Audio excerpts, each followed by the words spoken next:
Hello guys, we are here with a new video of class 9 chapter work and energy, and that is energy topic.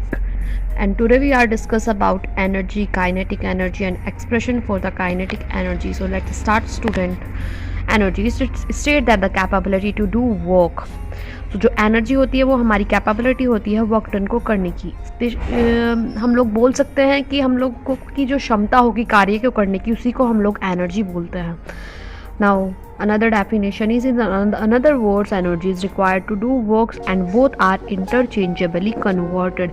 So जो किसी भी काम को करने के लिए जो हमारी बेसिक रिक्वायरमेंट होती है स्टूडेंट, वो एनर्जी होती है, और जो एनर्जी और वर्क डन होता है वो इंटरचेंजेबली कन्वर्टेड होता है। दैट्स मीन जो एनर्जी होगी इनडायरेक्टली वही हमारे वर्क के इक्वल होती है। जैसे हम लोग अगर माने कि हमारा वर्क है, हमें 10 पेपर्स राइटिंग हमारा वर्क है, तो हमें उस 10 पेपर राइट करने के लिए 10 जूल वर्क करना पड़ता है, तो हमारी जो एनर्जी होगी वो भी 10 जूल के बराबर होगी। सो न्यूमेरिकली जो एनर्जी होती है और वर्क डन होता है वो दोनों एक दूसरे के इक्वल होते हैं। Now it is a scalar quantity. So students, जो एनर्जी होती है वो हमारी एक स्केलर क्वांटिटी है। फर्स्टली हम लोगों को पता होना चाहिए scalar quantity and vector quantity क्या होती हैं। सो पहले हम लोग यही डिस्कस करते हैं। तो स्टूडेंट, स्केलर क्वांटिटीज़ वो क्वांटिटीज़ होती हैं जो कि डिपेंड करती हैं बस मैग्नीट्यूड पर, वाइल जो वेक्टर क्वांटिटीज़ होती हैं वो magnitude as well as direction पर डिपेंड करती हैं। हम ये टॉपिक को एक एग्जाम्पल के थ्रू और अच्छे से शायद समझ पाएँ। मान लीजिए ये हमारा ऑब्जेक्ट है, ऑब्जेक्ट ने हमारा 5 किलोमीटर डिस्टेंस को 5 किलोमीटर ऑब्जेक्ट ने जो है ट्रेवल्ड किया। सो अगर ये 5 किलोमीटर जो ट्रेवल्ड किया इसमें केवल मैग्नीट्यूड है और हम लोगों ने ये नहीं बताया कि कौन सी डायरेक्शन में ट्रेवल्ड किया, तो ये हमारा डायरेक्शन होगा। वाइल अगर हमने मान लिया कि ऑब्जेक्ट ने फर्दर 5 किलोमीटर ट्रेवल्ड किया लेकिन एक्स एक्सिस पर, पॉजिटिव एक्स एक्सिस पर किया, तो इसमें हमारा मैग्नीट्यूड के साथ डायरेक्शन भी आ गया है, तो ये हमारा वेक्टर क्वांटिटीज़ हो गई। तो वेक्टर क्वांटिटीज़ जनरली मैग्नीट्यूड के साथ साथ डायरेक्शन भी होती है, वाइल जो हमारी स्केलर क्वांटिटीज़ होती हैं बस वो मैग्नीट्यूड होती है। ना हम लोग एसआई यूनिट की तरफ चलते हैं। SI unit of energy is joule. Student, हम लोगों ने वर्क की एसआई यूनिट पढ़ी थी, वो भी सेम जूल ही थी, और एनर्जी की भी एसआई यूनिट जूल ही है, क्योंकि न्यूमेरिकली दोनों चीज़ें इक्वल हैं एक दूसरे के। And CGS unit is ergs. Now हम लोग एग्जाम्पल डिस्कस करते हैं एनर्जी के। स्टूडेंट, बहुत सारी एनर्जी हम लोग देख सकते हैं हमारी डेली लाइफ में, जैसे कि सोलर एनर्जी हो गई, काइनेटिक एनर्जी हो गई, chemical energy and potential energy, और भी बहुत सारी एनर्जी होती है। हीट एनर्जी हो गई हमारी, मैकेनिकल एनर्जी, जितनी भी मशीन्स में जो एनर्जी लगती है इनके थ्रू उसको मैकेनिकल एनर्जी बोलते हैं। Now we are moving on the topic kinetic energy. Student, kinetic energy जिसको हम K डॉट E डॉट से भी दिखा देते हैं, it state that energy obtain by the body due to its state of motion. So जो energy हमारी किसी भी बॉडी की एनर्जी उसके मोशन की वजह से जो एनर्जी हमारी होगी वही क्या होती है, काइनेटिक एनर्जी होती है। मान लीजिए हमारा ये ऑब्जेक्ट था, इस ऑब्जेक्ट ने इधरली तरफ इस डायरेक्शन में पॉजिटिव एक्सिस की तरफ मोशन किया, तो मोशन में होने की वजह से जो हमारे ऑब्जेक्ट के पास एनर्जी होगी वो हमारी काइनेटिक एनर्जी होगी। So if a object is at rest it's has zero kinetic energy. So student, अगर हमारा ऑब्जेक्ट रेस्ट में होगा तो हमारे ऑब्जेक्ट की जो काइनेटिक एनर्जी होगी वो जीरो होगी। रीज़न यही है क्योंकि जो काइनेटिक एनर्जी है वो मोशन की वजह से ही हमारी होती है किसी भी ऑब्जेक्ट में। Now kinetic energy is equals to 1/2 mv²। ये काइनेटिक एनर्जी की एक्सप्रेशन है जो हम लोग आगे जाके अभी ड्राइव भी करने वाले हैं। वेयर जो m है हमारा मास ऑफ द बॉडी है, जिसकी एसआई यूनिट हमारी kg होती है, और CGS ग्राम होगी इसकी।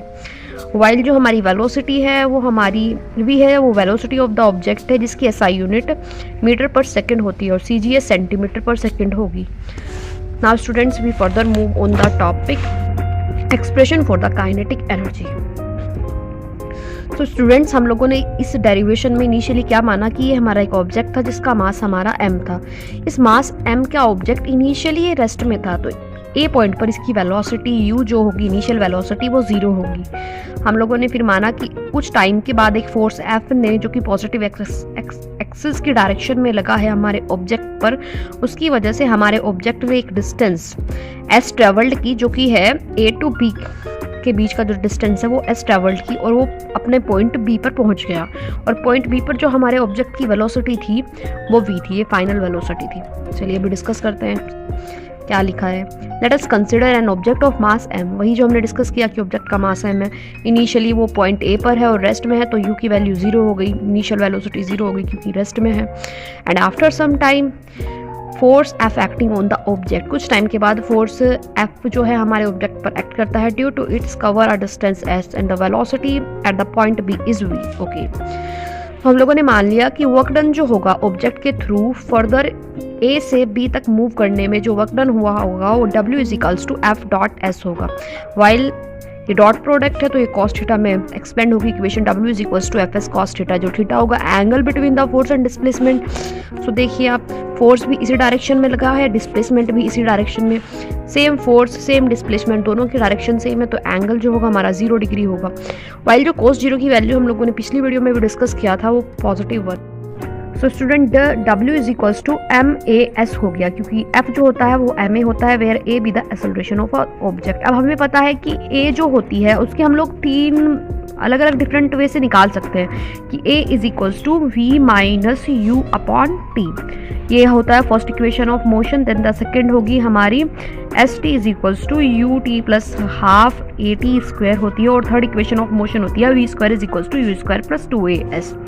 इस वाली इक्वेशन में हमारा T भी इंक्लूड हो जाएगा, जो कि हमारी इक्वेशन में फिर कट नहीं पाएगा हमसे, और इस वाली में जो है इसमें भी T इंक्लूड होगा, पर हमें अब यहाँ पे हम लोग एक ही वैल्यू रखना चाहते हैं S की फॉर्म में, क्योंकि हमारी इक्वेशन में S है वो शायद कैंसिल आउट हो जाए। तो यहाँ से हम लोग एक ही वैल्यू निकालते हैं, जो कि होगी ये इधरली तरफ U पॉजिटिव में है तो इस वाली तरफ शिफ्ट करेंगे तो ये नेगेटिव में आ जाएगा। ये रहा V square minus U square is equals to 2AS। यहाँ से हमारी एक ही वैल्यू क्या होगी, V square upon 2S minus U square upon 2S। अब हम इस वाली वैल्यू को अपनी main equation W is equals to MAS में रख देते हैं। तो W इज इक्वल्स टू हमारा क्या होगा, MS V square minus U square upon 2, और एक S हमारी इक्वेशन में जो था वो वाला, ये वाला S और ये वाला S एक दूसरे को कैंसिल आउट कर देंगे। So W is equals to MV square, M की हम लोग मल्टीप्लाई करेंगे दोनों के साथ, MV square minus MU square upon 2। Student हम लोग इसको दो को हम दोनों के अपॉन में लिख सकते हैं, क्योंकि LCM में दोनों कोई फर्क नहीं पड़ेगा उस इक्वेशन में। W is equals to MV square upon 2 minus MU square upon 2।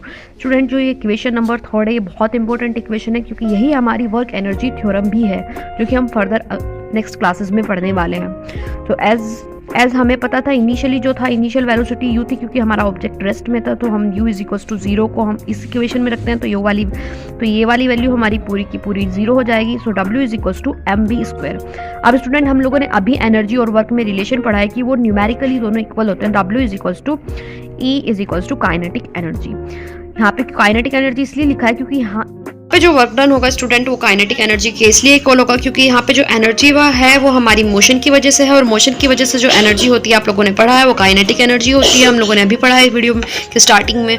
सो हम लोग W is equals to kinetic energy के इक्वल रखेंगे। So kinetic energy is equals to 1/2 MV square. So student यहाँ पे हमारी वीडियो होती है एंड। सो मिलते हैं एक न्यू वीडियो के साथ। अगर ये वीडियो आपको इन्फॉर्मेटिव लगी हो तो please like and share. Thank you.